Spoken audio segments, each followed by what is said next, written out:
రాజకీయాల్లో ప్రత్యర్థులను దెబ్బతీయడానికి విమర్శలు ఆరోపణలు చేస్తూ ఉంటారు. కానీ ఆ విమర్శలే ఒక్కొక్కసారి వాళ్ళకు ప్లస్ అవుతూ ఉంటాయి. సరిగ్గా పవన్ కళ్యాణ్ విషయంలో ఇదే జరుగుతుంది.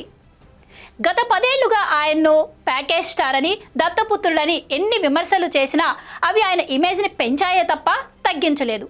చివరకు అలా విమర్శలు చేసిన వాళ్ళే పేటీఎం పెయిడ్ ఆర్టిస్టులుగా మిగిలిపోయారు. ఇప్పుడు ఆయన సనాతన ధర్మం గురించి మాట్లాడినా, ఏపీ టెంపుల్స్లో ఎక్కడ ఏం జరిగినా పవన్ కళ్యాణ్ని ఉద్దేశించి సనాతని అంటున్నారు.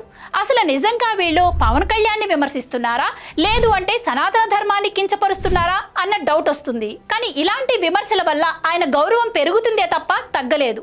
ఒకవేళ ఆయన ఇతర కులాల మతాల ఓట్లకు దూరం చేయాలి అన్నది మీ ఆలోచన అయితే అది బూమరాంగే అవుతుంది.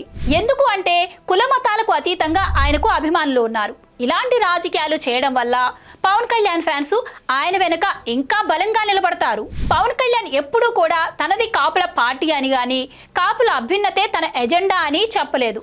అన్ని కులాలు తనకి సమానమంటారు. అన్ని కులాల అభివృద్ధి కోసం ఆయన కృషి చేస్తున్నారు.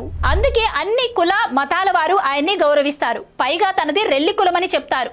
రెల్లి కుల అభ్యున్నతికి ప్రాధాన్యతనిచ్చారు. ఆయన్ని వ్యక్తిగతంగా విమర్శించే వాళ్ళు, ఆయన భార్యని క్రిస్టియన్ అనేవాళ్ళు ఒకటి గుర్తుపెట్టుకోవాలి. ఆవిడ డిక్లరేషన్ ఇస్తూ సనాతన ధర్మాన్ని గౌరవించారు. సో ఇప్పటికే అన్యమత ప్రచారం, మత మార్పిళ్లు, నాస్తికులను టీటీడీలో ఉంచటం, ఆలయాలపై దాళ్లు చేయడం ద్వారా హిందూ ఓటర్లను దూరం చేసుకున్నారు. ఇకనైనా రాజకీయాల్లో విమర్శించాల్సింది పాలసీలను, సిద్ధాంతాలను అని గ్రహించండి.